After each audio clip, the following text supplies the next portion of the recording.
Et donc on accueille d'ailleurs Élodie Fabreg, j'espère que je le dis bien, avec l'accent breton, pour la remédiation cognitive en orthophonie dans la maladie à corps de Lévy. Merci beaucoup.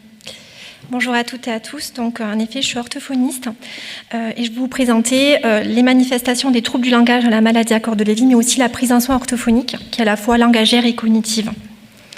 Tout d'abord, un bref récapitulatif. Qu'est-ce que c'est que les troubles du langage dans la maladie à corps de Lévy ? C'est d'abord un symptôme vraiment cognitif et linguistique qui s'inscrit dans un syndrome sous-cortico-frontal, c'est-à-dire qu'au premier plan, les patients présentent des troubles exécutifs avec des difficultés qui vont toucher aussi les habiletés visio-constructives et un déficit de la mémoire épisodique visuelle. Et ça, c'est très important puisque ça va impacter les performances langagères de nos patients. Récemment, une revue systématique en 2024, dont vous avez ici les références, a mis en évidence une absence de profil langagier déterminé à ce jour. D'une part parce qu'il y a peu d'études systématiques sur le sujet, mais aussi parce qu'on utilise des épreuves assez hétérogènes à ce jour. Alors même si les troubles du langage ne figurent pas parmi les manifestations premières chez les patients malades à corps de Lévy, tout à l'heure dans les témoignages on voyait déjà des manifestations dès le stade précoce et les études ont montré des altérations concernant la conversation, c'est-à-dire le langage spontané. Les patients se plaignent en effet d'avoir des persévérations, des incohérences dans le langage spontané, mais aussi des confabulations, c'est-à-dire la distorsion de certains souvenirs. On notera également une fluence réduite sur le plan, donc une hypospontanéité dans le discours, et des pauses qui sont très souvent liées aux fluctuations de la vigilance et de la cognition. On va noter sur le plan orthophonique également un manque du mot, ou appelé anomie, et possiblement plus ou moins importante une dysarthrie en fonction du syndrome parkinsonien. Concernant le récit, il s'agit d'une épreuve où les patients ont des images et doivent raconter le discours qu'ils voient. Une étude de Bouvet en 2019 met en évidence dès le stade précoce 25% de déficit chez les patients malades à corps de Lévy. Et cette épreuve de récit, elle est très intéressante parce que ça reflète assez bien le retentissement fonctionnel que les patients ressentent quand ils racontent une histoire à son proche aidant ou à une famille. Donc vraiment, il y a à la fois ces aspects cognitifs et exécutifs qui vont répercuter sur la production de langage. Sur le plan de la production, on voit vraiment un déficit assez généralisé des fluences verbales, quelles qu'elles soient, que ça soit la fluence phonémique en P, la fluence catégorielle pour les fruits ou encore la fluence grammaticale pour les verbes. Vraiment, c'est un déficit de la flexibilité mentale spontanée. En dénomination, on notera un déficit d'accès lexical, le patient recherche son mot, et des erreurs plutôt d'ordre visuel. Et ça, c'est intéressant d'analyser les typologies des erreurs, puisque les patients, par exemple à la batterie du Grémeau, vont pouvoir dénommer l'image enclume, vase, par exemple, qui est proche sur le plan visuel, ou encore une enveloppe carrelage. Et ce type d'erreur doit alerter en tout cas l'orthophonie sur la typologie d'erreur et l'atteinte visio-perceptuelle. Et sur le plan de la compréhension, on notera un déficit plutôt de la compréhension de phrases, donc un déficit syntaxique. Ça, c'est très important puisque ça va guider notre bilan orthophonique. C'est-à-dire qu'à la fois, on va prendre en compte une évaluation fonctionnelle en proposant un questionnaire de plainte, en comprenant quelle est la plainte du patient sur le plan de la parole, du langage oral, du langage écrit, mais aussi plus largement de la communication, par exemple lors des repas en famille. Et on proposera le même questionnaire aux proches aidants pour pouvoir noter la conscience du trouble et finalement les difficultés ressenties au quotidien pour le patient. Et ça sera important en tant qu'orthophoniste puisque ça va axer nos priorités en termes de soins pour être au plus proche des besoins du patient. Cette évaluation fonctionnelle sera bien sûr regroupée avec une évaluation plutôt formelle du langage et de la parole. Ici, je vous ai cité quelques bilans que l'on peut utiliser en orthophonie, notamment le test, le DTLA, qui est un test vraiment de screening langagier, tel que la MOCA sur le plan cognitif, qui nous permet rapidement, avec 9 épreuves, d'avoir un profil de langage et surtout de pouvoir le comparer avec l'évolution.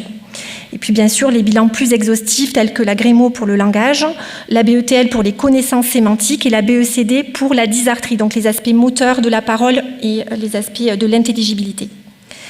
Cette évaluation formelle sera aussi couplée avec les fonctions cognitives, c'est-à-dire l'évaluation neuropsychologique, que ça soit la flexibilité mentale, par exemple ici vous avez le TMT A et B, ou la mémoire épisodique verbale avec le RLRI 16 ou la mémoire épisodique visuelle, le test VOSP notamment. Il y aura également une évaluation qui devra être régulière des capacités de déglutition du patient, puisqu'on sait que ce sont des patients qui sont plus à risque de développer une pneumopathie d'inhalation. Donc, au cours de la maladie, ça sera très important de réévaluer les capacités de déglutition. Donc, finalement, la prise en soin orthophonique, elle démarre déjà par un bilan assez exhaustif qui va nous permettre, avec les valeurs du patient, ses préférences, d'établir un plan de soins. Et les facteurs généraux de Klein-Jones sont intéressants sur la plasticité, neuroplasticité qui est permise par la rééducation orthophonique en utilisant les fonctions de langage pour éviter de la perdre, donc vraiment en termes de répétition, mais aussi d'entraînement spécifique, assez intensif tout en respectant bien sûr la fatigabilité des patients, et aussi le facteur attentionnel, motivationnel, c'est-à-dire qu'on va toujours être au plus proche des besoins du patient en fonction des besoins communicationnels des patients et de leurs proches, pour justement un transfert dans la vie quotidienne. Ce qui sera très important parce que les patients ont souvent beaucoup de questions en disant j'ai une plainte langagière, mais finalement qu'est-ce que j'ai ? Donc vraiment d'expliquer qu'est-ce qu'est le trouble du langage. Qu'est-ce que ça peut répercuter aussi dans les interactions avec ses proches ? Et on peut bien sûr, à l'issue de bilan, en fonction bien sûr des atteintes et au contraire des points forts du patient, de permettre une guidance assez précise. Ici, vous avez une boîte à outils communicationnelle qui est intéressante. Bien sûr, il faut être guidé par un professionnel pour choisir les bons conseils. Mais de façon générale, on sait que les patients peuvent être gênés par la notion de bruit. Donc, par exemple, à table, s'il y a beaucoup trop de bruit, d'interaction, le patient peut finalement se mettre à l'écart de la conversation. Donc, ça va être important plutôt de privilégier des repas en petit comité, par exemple, pour vraiment intégrer le patient dans la conversation, mais aussi éviter les changements de sujet trop rapides, de passer du coq à l'âne, ce qui va perturber la compréhension orale. Ça peut être aussi, bien sûr, d'inclure le patient et tout à l'heure, un de témoignages était assez dire que c'est fluctuant, en fait. Ces fluctuations peuvent être liées, bien sûr, à l'émotion, aussi à l'anxiété, et donc de permettre peut-être un peu plus de temps de réponse pour permettre au patient de s'exprimer et de faire valoir aussi les capacités qui sont présentes. Finalement, l'orthophonie s'inscrit dans une prise en soins non médicamenteuse, comme peut l'être aussi la kinésithérapie, l'ergothérapie, etc.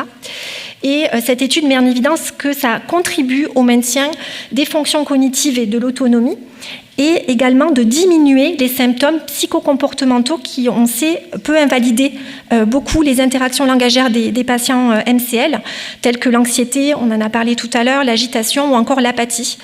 Et finalement, un peu plus on va dire en amont, si on se projette un peu plus, ça va permettre de retarder l'institutionnalisation.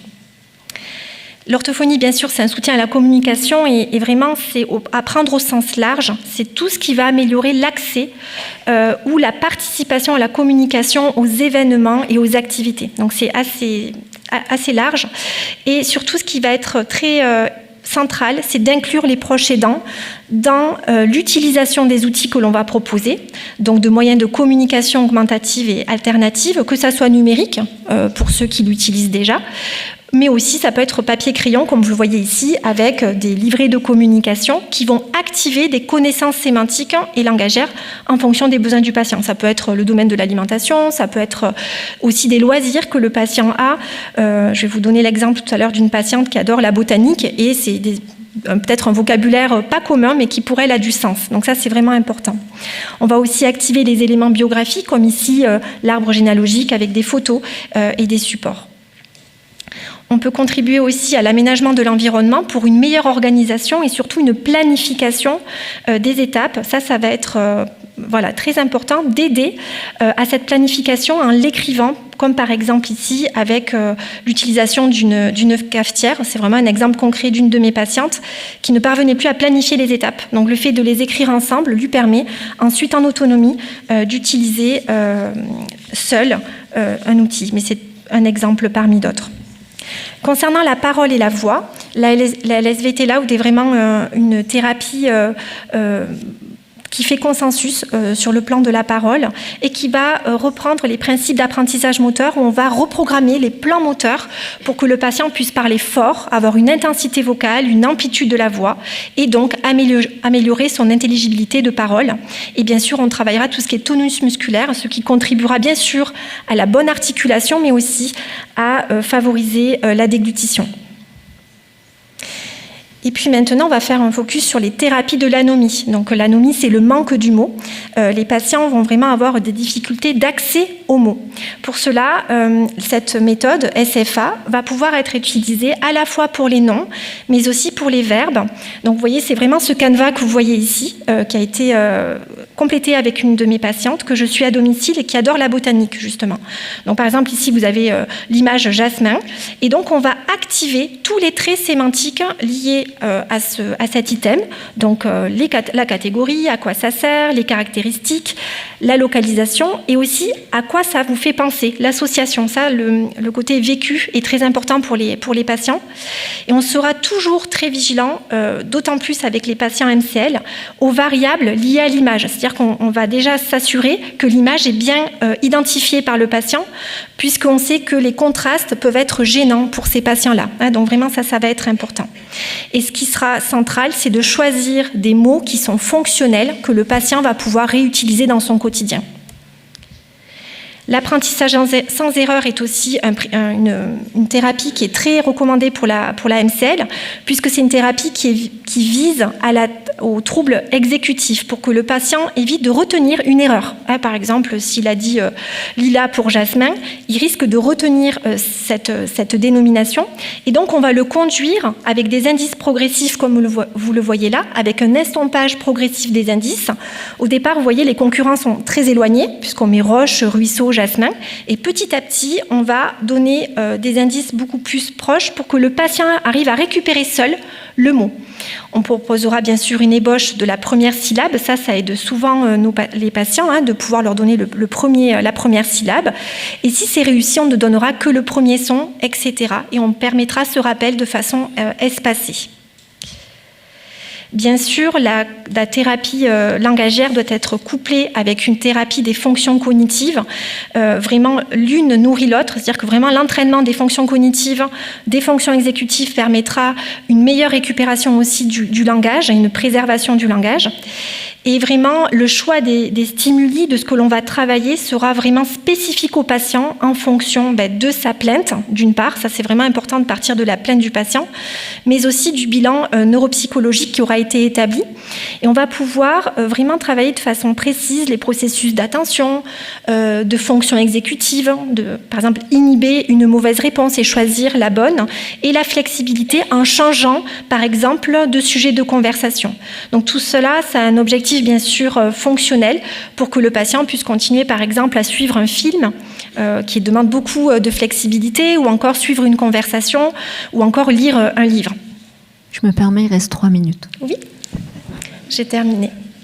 Merci beaucoup. Donc les bénéfices finalement de la prise en soin orthophonique, au premier plan, c'est de faciliter les interactions sociales et quotidiennes en incluant les proches. C'est vraiment essentiel puisqu'ils vont d'une part nous permettre aussi de voir ce qui est le plus gênant au quotidien du patient et que des fois on n'objective pas forcément avec des tests orthophoniques. Donc c'est vraiment important de le prendre en compte avec une rééducation cognitive, langagière qui va être ciblée dans un objectif bien sûr de ralentir un déclin.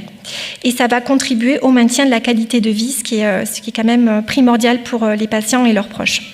Je tiens à remercier l'association ADMCL pour leur invitation et leur confiance, mais aussi tous mes patients et leurs aidants qui contribuent bien sûr à cette réflexion. Je remercie aussi la consultation de mémoire de Digne-les-Bains, le docteur Vincent Bultinger et aussi Antoine Renard, mon collègue orthophoniste. Et je vous remercie à vous pour votre attention. Merci beaucoup.